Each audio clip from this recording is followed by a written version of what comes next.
50-50 చెప్పండి. 100 బిస్కెట్ భర్త 50 భార్య 50 ఇద్దరు సమానమే. ఎవరు తక్కువ అనుకోవడానికి లేదు మనకి. అందుకే దేవాది దేవుడు నరుడు ఒంటరిగా ఉండడం మంచిది కాదని అతన్ని గానెత్తగలు చేసి ప్రకటనకు తీసుకొని వెళ్ళి దాన్ని దేవుడు నామసాక్షి చేసి తీసుకొని వచ్చి భార్యగా తయారు చేసి దేవుడు పక్కన పెట్టుకోబెట్టారు. భర్త వచ్చిన భార్య అందరూ ఎవరు ఎవరు నామసాక్షి. చైనా పీసురా అంటారు కదా, ఇది డూప్లికేట్, ఇది ఒరిజినల్ పీసు అంటారు కదా. అలా వచ్చిన భర్తలందరూ భార్యలందరూ చైనా. అందుకనే ఒక 10 కేజీ బస్తా పోయాలని మనోళ్ళు వంగిపోతారు. ఒక బ్యాగ్ పోయాడు కూడా, బ్యాగ్ పోయిన ఎవడా బ్యాగ్ పట్టరా అని సంఖ్యలో ఉన్న బ్యాగ్ పోయినాడు కూడా యాక్సిడెంట్ మళ్ళా. ఎందుకంటే మీరు బలహీనుడు, వాళ్ళు బలవంతుడు. దేవుడికి స్తోత్రం కలగదు కాక. అంచేత ప్రియమైన దేవుని ఎఫెసీ పత్రిక 5వ అధ్యాయం 22వ వాక్యాన్ని 33వ వాక్యం వరకు మనం చదువుకున్నాం. అందులో మనం గమనిస్తే, స్త్రీలారా, త్వరగా ముగిస్తాను, స్త్రీలారా మీ సొంత పురుషులకి మీరు లోబడి ఉండండి. ఏ బడి? లోబడి. మీ సొంత పురుషులకి మీరు లోబడి ఉండండి. కారణం ఏమిటంటే, పురుషుడు భార్యకి శిరసై ఉన్నారు. భార్యకు భర్త శిరసై ఉన్నాడు కాబట్టి మీ పురుషుడికి మీరు లోబడి ఉండండి. పూర్వకాలం స్త్రీలు, అమ్మా మహాతల్లి ఆవిడ పేరు ప్రీతి. నెక్స్ట్ సంఘానికి ఒక ఆత్మ పెరిగింది. దేవునికి స్తోత్రం. ఈ సంవత్సరంలో 10 పెళ్లి చేద్దామని చెప్పా, కష్టపడకుండా 10 మందిని తీసుకుంటానని చెప్పా, సువార్త చెప్పకుండా ఒక 10 పెళ్లి చేద్దామని చెప్పాను. ఆ పిల్లలు కూడా ఇంకా ఆ వివాహానికి సిద్ధంగా రెడీగా ఉన్నారు. అంటే ఈ సంవత్సరంలో 10 పెళ్లి చేస్తాను, కష్టపడకుండా సువార్త చెప్పకుండా ఇలా పెళ్లి చేస్తే ఒక 10 మంది సంఘం డెవలప్ అయిపోతుంది. భర్తకి లోబడి ఉండాలి. పూర్వకాలం స్త్రీలు, మా అమ్మ చెప్తుంది ఎప్పుడు మాది ప్రకాశం జిల్లా ఎర్రగొండపాలెం అనేది ఒక మారుమూల ప్రాంతం. మేము హిందూ కుటుంబంలో పుట్టి పెరిగిన వాళ్ళని. ఇప్పుడైతే నా పేరు పాస్టర్ సజీవ.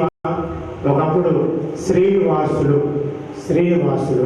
మా ఊరు పక్కనే 3 కిలోమీటర్లు ఈ పాస్టర్ గారి బాబమ్మ గారు. వారు మా ఊరిలో సేవ చేస్తున్నప్పుడు మేము నిక్కర్ వేసుకుని తిరుగుతూ ఉండేవాళ్ళం. ఈరోజు వారు ఎదుటని దేవుని వాక్యం బోధిస్తున్నారంటే ఇది దేవుడు ఇచ్చిన ఘనత, ఆ దైవజనం చేస్తున్నటువంటి ప్రార్థన ప్రతిఫలం. వారు మా ఊళ్ళో అప్పుడే 90 సంవత్సరాలు ఆ టైంలోనే వారు మా ఊళ్ళో స్టార్ట్ చేస్తున్నప్పుడు మేము నెక్కరలక్ష్మి వెళ్తూ ఉండేవాళ్ళం మా ఊళ్ళో. అప్పుడు కూడా మేము దేవుని కూడా నమ్ముకోలేము. అందుకే ఎప్పుడు సరదాకి బాగా అంటున్నా మా ఊరు ఏదో పక్కన ఊరు. మా హిందూ కుటుంబంలో పుట్టిన నా పేరు శ్రీనివాసులు, మా అన్నయ్య పేరు 7 కొండలు, మా నాన్న పేరు వెంకటేశ్వర్లు, మా అమ్మ పేరు కోటమ్మ, నా పెద్దక్క పేరు చంద్రమ్మ, రెండవ పేరు వీరమ్మ, మూడవ పేరు నాగమ్మ, 3 అక్కలు 1 అన్నయ్య. పూర్వం స్త్రీలు భర్తలు పడుకోనంటే ఉదయాన్నే లేకపోతే స్త్రీలు లేచి భర్త కాదు అలా దండం పెట్టుకొని లేచి వారి పేరు పని చేసుకునేవాళ్ళంట. ప్రతి ప్రత్యక్ష దైవం అని వాళ్ళు దండం పెట్టుకొని వెళ్ళి పని చేసుకునేవాళ్ళట. ఇప్పుడు కాలపు స్త్రీలు, అందరూ కాదు కొందరు గురించి చెప్తున్నా, ఇప్పుడు కాలపు స్త్రీలు ఎలా తగలబడ్డారు అని చెప్పాలంటే, లేకపోతే భర్త కాదని లేదా పెట్టుకో అంటున్నారు. లేదంటారా? లేకపోతే అలా వస్తుందంటారా? నేను ఇప్పటికీ 16 సంవత్సరాల నుంచి ఈ మినిస్ట్రీలో సేవ చేస్తున్నా. ఇప్పటికీ ఆంధ్ర రాష్ట్రంలో తిరుగున్నా, అనేక 100 కుటుంబాలు చూస్తున్నాం, అనేక 100 పెళ్ళిళ్ళు చేశాం. ఏం చెప్పా? నువ్వు చేస్తుంది ఒక పెళ్ళేరా, ఇప్పుడు చాలా పెళ్ళి చేశానని చెప్పా. ఒకటే కదా అబ్బాయి సినిమా, ఒకటేనా? Confirm, guarantee, sure. ఒకటి, 2 ఆప్షన్ లేదు. ఇక ఉందా? పరలోకం వేసేతోటి. అంచేత ప్రియమైన దేవుని మీద ఈరోజు భర్తలుని గౌరవించే స్త్రీలు తక్కువైపోయినారండి. రే సిమ్ము, రే సిమ్ము, రే సిమ్మును, రే సిమ్ము అని అమ్మా కృష్ణాన్ని పెట్టుకొని ఒరే గిరే సిమ్ము గిమ్ము అన్నారు కదా. నా మాట గౌరవంగా అబ్రహామును శాలను పిలిచేది నా యజమానుడా అని పిలిచేది. ఒరే సిమ్ము గిమ్ము అన్నమాట జియో సిమ్ము అమ్మాయిని దాస్తాడు, అమ్మాయిని దాస్తాడు. సిమ్ముకి మనకుండా గౌరవంగా యజమానుడా అని పిలు, లేకపోతే ఏమండి అని పిలు. అదంటే సిమ్ముడు గారు అని పిలు. అంతేకాని సిమ్ము గిమ్ము అని విజ్ఞానం పెట్టుకొని వరి కరే గిరి అనుకొని బైబిల్కి విరుద్ధంగా మాత్రం మాట్లాడకూడదు. క్రైస్తవ స్త్రీలు చాలా భక్తిగా అనుకోగా నడుచుకోవాలి. అంచేత భర్తని గౌరవించి, భర్తకి ప్రాధాన్యత ఇచ్చి, భర్తకి లోబడి శాస్త్రమైన జీవితాన్ని జీవించేటువంటి స్త్రీలుగా మార్చబడాలి. శ్రీమణం చెప్పొచ్చే మాట ఏమిటంటే, అక్కడ రాయబడిన వాక్య భాగం మనం గమనిస్తాము. క్లుప్తంగా నేను ముగిస్తాను, ఎక్కువ నేను సుదీర్ఘంగా చెప్పడం చాలా మంది అందరూ వెయిట్ చేస్తున్నా. అక్కడ రాయబడిన వాక్య భాగం మనం గమనిస్తే, మీ భార్యలను మీ సొంత శరీరాన్ని ప్రేమించినట్లుగా ఎలా ప్రేమించాలంట? భర్తలారా చెప్పండి, మీ భార్యను ఎలా ప్రేమించాలి? ఈయనకేమో 40, 60, 70, 80 రూపీస్ సోపు, ఆమెకేమో గట్టాల సోపు కొని పెడతాడు. రాసుకో అంటారంట. ఆ మధ్య ఒకసారి ఒక ఫ్యామిలీ దంపతులు పంచాయతీకి వచ్చారు, రచ్చబండ కార్యక్రమానికి వచ్చారు. ఒకసారికి పాస్టర్ గారు, మా యాడ్ చూసావా పాస్టర్ గారు, మీ ప్రసంగం ఏం చేశారు? సొంత శరీరాన్ని ప్రేమించమని చెప్పారా? చెప్పామమ్మా. మా భర్త అంటే 100 రూపాయల సోపు అవుతున్నాడు, ఏమన్నా ఒక్కసారి రాసుకుంటానని అంటారంట. దిక్కుమాలన్నా మీకు అదే ఎక్కువ అంటారంట. ఒక్కసారి రాసుకుంటానన్నా, ఒక్కసారి వాసన చూసుకుంటానన్నా అంటారంట. దిక్కుమాలన్నా మీకు అదే ఎక్కువ అంటారంట. చూడండి పాస్టర్, మీరు పాస్టర్ ఎలా అబ్బాయి, మరి సొంత శరీరాన్ని ప్రేమించమని బైబిల్ చెబుతుంది కదా. ఎదిగి ఆస్కారం దానికి ఇదే ఎక్కువ, అదే ఎక్కువ. దేవుడు వాక్యం చదివిస్తుంది అంటే, నీ శరీరాన్ని ఎలా ప్రేమిస్తావో. పొద్దున అయ్యగారు ఇక్కడికి వచ్చేటప్పటికి 2 గంటలు అయ్యాడు. 2 hours అయ్యాడు. ఒక మచ్చంట ఒప్పుకోవాలా, ఒక దాగుండి ఒప్పుకోవాలా, పూసి రాసి తుడిసి మళ్ళా రాసి ఏ నెగ్లెక్షన్ చేశాడో. నువ్వే అక్కడ నేను తప్ప నేను రెడీ చేశాను. దేవుడికి ఒక పెళ్లి చేస్తున్నాడికి నీ అనుకుంటే 100 పెళ్లి చేసాడు, మాకెలా నేను రెడీ చేశాను కదా. ఎంత స్లోప్ చేసుకుంటారో దేవుడు వాక్యం అంటది. నీ శరీరాన్ని ఎంత స్లోప్ చేసుకుంటావో, ఎంత జాగ్రత్తగా కాపాడుకుంటావో, ఒక దగ్గు వస్తే 10 మంది స్పెషలిస్ట్ అడిగి వెళ్తావు. ఆ మధ్యలో దగ్గు వచ్చి తగ్గారట, ఎలాగ పడిందంట, అది క్యాన్సర్ వచ్చేసింది. 10 మంది స్పెషలిస్ట్ అడిగి వెళ్తే 10 మంది టెస్టులు చేసి నీకు ఏ జబ్బు లేదని చెప్పారంట. అదే బ్లడ్ కాదు, అంతకుముందే ఎండుమిరపకాయ తిన్నాడు, ఎండుమిర్చి పచ్చడి తిన్నాడంట. ఆ ఎండుమిర్చి కాస్త కింద పడింది ఎలాగా. 10 మంది స్పెషలిస్ట్ అడిగి వెళ్ళాలైనా నీ శరీరాన్ని అంత మంచిగా కాపాడుకున్న ఈ సమయంలో మీ భార్యను కూడా సొంత శరీరాలనే మీరు ప్రేమించే భర్తలై మార్చబడాలి. భర్తలకి నేను చెప్పొచ్చే మాట, నా ప్రియ తండ్రులారా, నా సహోదరులారా, మీ కుటుంబానికి ఒక మంచి యజమానిగా మీరు వెళ్ళిపోవాలి. నీ భార్యకి ఒక మంచి యజమానిగా, నా భర్త అంటే నేనంటే ప్రాణం పెడతానండి, మా భర్త అంటే మా కుటుంబం అంటే ప్రాణం అంటే, మా భర్త అంటే ఏమంటే చాలా ఇష్టం అన్నమాట. మా భర్త మాకు ఏది లోడ్ చేయండి, నా కుటుంబానికి ఏది లోడ్ చేయండి. ఒక మంచి భర్తగా మిగిలిపోవాలి, ఒక మంచి తండ్రిగా, మీ పిల్లలకి ఒక మంచి తండ్రిగా, మిమ్మల్ని కన్నా తల్లిదండ్రులకి ఒక మంచి కుమారుడిగా మీరు మిగిలిపోవాలి లోకంలో. అడుగున ప్రియమైన దేవుని వెళ్ళారా, మీ భార్యని సొంత శరీరాన్ని పెంచినట్టుగా ప్రేమించాలి. ఈ భర్తలకి మీరు లోబడి జీవించాలి. యోహాను సువార్త మనం గమనిస్తే అక్కడ మాట ఉంది, ఇలాగే వివాహం జరుగుతుంది. వివాహంలో యేసు ప్రభు ఆహ్వానించబడ్డారు. యేసు ప్రభుతో కూడా కొంతమంది శిష్యులు ఆహ్వానించబడ్డారు. దాంట్లో తల్లి అయిన మరియమ్మ కూడా ఆహ్వానించబడ్డారు. ఆ వివాహంలో వివాహం అయిపోయింది. తర్వాత విందు ఏర్పాటు చేశారు. విందులో వాళ్ళ మర్యాద మనమదే థమ్సప్, స్ప్రైట్, ఏదైనా కోక్ కూడా ఇస్తాం. వాళ్ళ మర్యాద ద్రాక్షరసం పోస్తారు. యెరూషలేములో ద్రాక్షరసం పోస్తారు. 2016 సంవత్సరంలో నేను యెరూషలేము దేశాన్ని కూడా పోయి వచ్చాను. అంతా యేసుప్రభు సంచరించిన ఆ ప్రదేశంలో చూసి వచ్చాను. ద్రాక్షరసం పోస్తారు. ఆ ద్రాక్షరసం అయిపోయింది. విందు ప్రధాని వచ్చి ఆ పెద్ద ఆయన ఏడి సీమోను నాన్నగారు ఉన్నారు. ఇక్కడ సీమోను నాన్నగారు ఉన్నారా? ఆ పెద్ద ఆయన వచ్చి విందు ప్రధాని వచ్చి అంటాడు, అయ్యా అమ్మా మరేమో తల్లి దండం పెడతానమ్మా, దిగమ్మా, ద్రాక్షరసం అయిపోయింది, ఏమన్నా చెయ్యమ్మా. మరియమ్మ గారు వెళ్ళి యేసు దగ్గరికి అంటాడు, అయ్యా మీరా ద్రాక్షరసం అయిపోయిందంట, ఏమన్నా చేయకూడదా? అమ్మా కూర్చోపో, చూసుకోలే కూర్చోపో, నా టైం వస్తుంది, నా టైంకి నేను అన్ని చేస్తానే, నువ్వు కూర్చోకొని మర్యాద చెప్పి పంపించాడు. మర్యాద చెప్పి పంపించాడు. నేను కూర్చుంది. యేసయ్య సమయం వచ్చింది. శిష్యులు పిలిచారు. రాతి భావనను కడిగించి నీళ్లు నింపమన్నారు. నీళ్లు నింపారు. దాన్ని ప్రార్థన చేసి వడ్డించమని చేస్తే వాళ్ళందరూ వడ్డిస్తే తాగుతున్నారంట. ముందు వడ్డించిన ద్రాక్షరసం కంటే కూడా నీళ్లు ద్రాక్షరసంగా మార్చబడిన ఈ ద్రాక్షరసము బహుశ్రేష్టముగా మాధుర్యముగా ఉండేను. హల్లెలూయా, హల్లెలూయా. కనుక ప్రియమైన దేవుని బిడ్డలారా, యేసు క్రీస్తు ఉన్నటువంటి ఆ చోట దేవుడు నీటిని ద్రాక్షరసంగా మార్చాడు.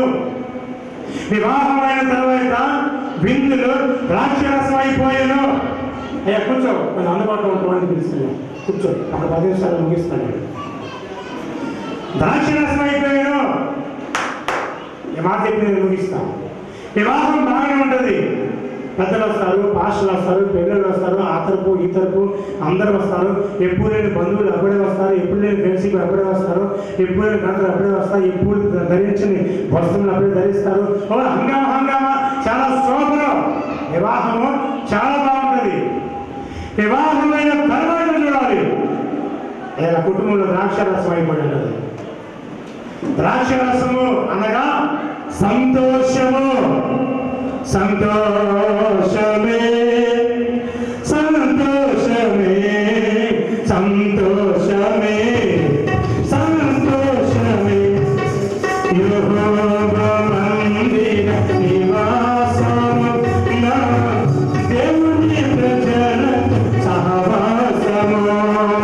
సంతోషమే సంతోషమే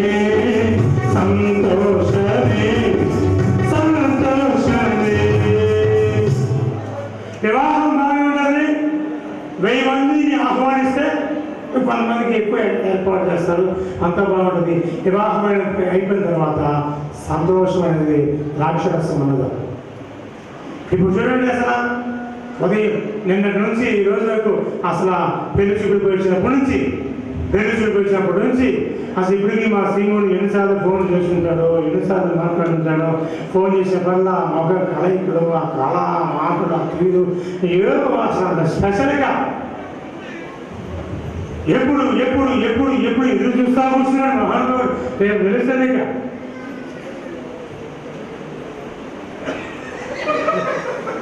నిజమే, ఈ రోజు వరకు వాళ్ళు నవ్వడదంట, రేపటి ఉండదంట. అనుభూతి చెప్తున్నాడు మా పాస్ గారు. గత 30 సంవత్సరాలు అనుకుంటా ఆయన వివాహ వ్యవస్థ అనుభవంతో చెప్తున్నాడు. నాకు తెలియదు కదా, అందుకే చెప్పలేకపోయాను. ఏమంటే ఈరోజు నవ్వుండదంట. అసలు పెళ్లి చూపులు వచ్చినప్పటి నుంచి ఎప్పుడు ఎప్పుడు రావడం, నా కాలు పెట్టుకోవడం, అన్నా ఎప్పుడు పెట్టావనా లేదు, అన్నా ఎప్పుడు పెట్టావనా లేదు, రావడం అన్నా పట్టుకోరా, అన్నా చదువు పెట్టానా, నేనే పెట్టినా, 5 పెట్టినా, 4 పెట్టినా, 3 పెట్టినా, ఆఖరికి 10కి సెట్ అయింది. ఎప్పటికీ ఆగిపోయింది. ఏం చేయాలా? నేను కొంచెం ఫోన్లు నేను ఎన్నిసార్లు ఫోన్ చేసుకుంటాడు. మరి ఆ ఇంటి పెళ్లి పెద్దలు చేయరా అన్నా. పెళ్లి పెద్దలు చేశాడో పెళ్లి కొడుకు చేశాడో. ఆ పెళ్లి పెద్దలు చేసి త్వరగా అనేది రమ్మను అని చెప్పాను. ఈయన కూడా అండి, ఈయన ప్రత్యక్షం ఈయనక 8 గంటల సింహం 8 గంటలకు వాళ్ళే ప్రత్యక్ష స్థాయి లేదు, ప్రత్యక్ష సాక్షి వాళ్ళే 8 గంటల కూడా అదే విడిదింట్లో అమ్మాయింది కదా త్వరగా రద్దు చేసుకొని తీసుకురామని చెప్పి ఫోన్ చేయలేదంటే అన్నా ఎందుకన్నా ఏమన్నట్టు కూర్చున్నావా మీ మైకి వాళ్ళు దుమ్ము లేదు ఏమైనా అంటాడే లేదు బాబుడునా నా మాటిరా ఫోన్ చేయడా అంటే ఎక్కడన్నా ఎక్కడ అన్నాడు మీ ఇంటిగా పెట్టుకోవచ్చు కదా అంటే దగ్గర నేను పెట్టుకున్నాడు కదా పాప అన్నీ నాకు చెప్తాడు, అన్నీ కంప్లీట్ చేసుకుంటూ ఉంటాను నా సంగతి దేనికి అన్నీ చెప్పేస్తూ ఉంటాడు. మంచోడు హృదయంలో మనసులో ఏమి దాచుకోడు, నేను అస్సలు దాచుకోండి. అందుకే పాస్టర్తో పెట్టుకోకూడదు, ఎవరితో పెట్టుకున్నా పాస్టర్తో పెట్టుకుంటే అసలు పైసా ఖర్చు లేక పబ్లిసిటీ అయిపోతారు మీరు, పైసా ఖర్చు మీకు పబ్లిసిటీ అయిపోతారు. అంచేత ఇక్కడ వెళ్ళొస్తానా అంటే 2 సార్లు నువ్వు వెళ్ళకూడదు నా ఫోన్ చేయాలంటే ఇక్కడే వెళ్ళొస్తాను మొత్తం 10 నిమిషాల తర్వాత నాకు ఇన్ఫర్మేషన్ అందించాడు, కానీ వెళ్ళొచ్చి చెప్పాడు ఫోన్ చేసి చెప్పాడు ఇప్పటికీ నాకు అర్థం కావట్లా అలా అదే సార్. కనుక భీమైనటువంటి దేవుని బిడ్డలారా వివాహ వ్యవస్థలో వివాహం రోజు బాగుంటుంది, తర్వాత సంతోషం పొందవుతుంది. అందుకే మన వివాహంలో యేసయ్య ఉన్నాడు కాబట్టి సంతోషం పొందుకోలేకుండా దేవుడి నీటిని ద్రాక్షరసముగా మార్చి మాధుర్యమైన జీవితాన్ని మనకి ఇచ్చి శ్రేష్టంగా సంతోషంగా జీవించమని మంచి సంసార జీవితాన్ని వారికి దేవుడు అనుగ్రహించేది. ఈ వివాహ వ్యవస్థలో వీరి జీవితకాలం అంతా వీరి బతుకు జీవనంతా కూడా నా ప్రభుత్వ యేసు క్రీస్తుని వీరి సాక్షులుగా జీవిస్తూ వీరి కుటుంబంలో యేసయ్య 3వ వ్యక్తిగా ఉండాలి. సబ్జెక్ట్ స్టార్ట్ అయింది. ఇలా ఇద్దరి మధ్యలో 3వ వ్యక్తిగా యేసయ్య ఉండాలి, యేసయ్య ఉండాలి. ఈ వాస్తవానికి మేము వస్తున్న వాళ్ళం పరిశుద్ధ వివాహం చేస్తూ ఉంటాం. పరిశుద్ధ వివాహం అంటే ఆ బైబిల్ మాత్రమే మార్చి వివాహం చేస్తాం, మేము బైబిల్ మార్చి వివాహం చేస్తాం. ఒకవేళ మీరు దానిపడి కొట్టుకుంటాం ఫాస్ట్గా ఈ రోజుల్లో రోజులు బాగలేదు కదా, ఏమైనా నా మీద డ్యాములు ఎదురు చేస్తున్నాం, దాడి కట్టేవాడరా నా భర్తలా పేరైపోతున్నాం అన్నదానికి పడినా ఇబ్బంది అయిపోతుంది పాస్ గారు, అది దానిపడి కట్టుకుంటాము అంటే సరే మేము ఒక మెట్టు దిగొచ్చి వాళ్ళ కోసం వివాహ వ్యవస్థ గణపరచాలి కాబట్టి వివాహం అన్ని విషయంలో ఘనమైనది కాబట్టి యేసయ్యే దాన్ని గణపరిచి వివాహాల్లో ఉన్నారు కాబట్టి యేసయ్య మొదటి క్రియ ఆ కానావిందులు చేశాడు కాబట్టి మేము కూడా ఒక మెట్టు దిగొచ్చి సరే కట్టుకోవా అన్నాం. కాలుతుందా కడతావా కడతానంట కట్టించుకుంటాం, పాస్ గారు కట్టిస్తారు. ఉంగరాలు అనుకుంటాం పాస్ గారు అంటే తోడుకోండి అన్నాం. దండలు కూడా మార్చుకుంటాం పాస్ గారు అంటే మార్చుకోండి అన్నాం.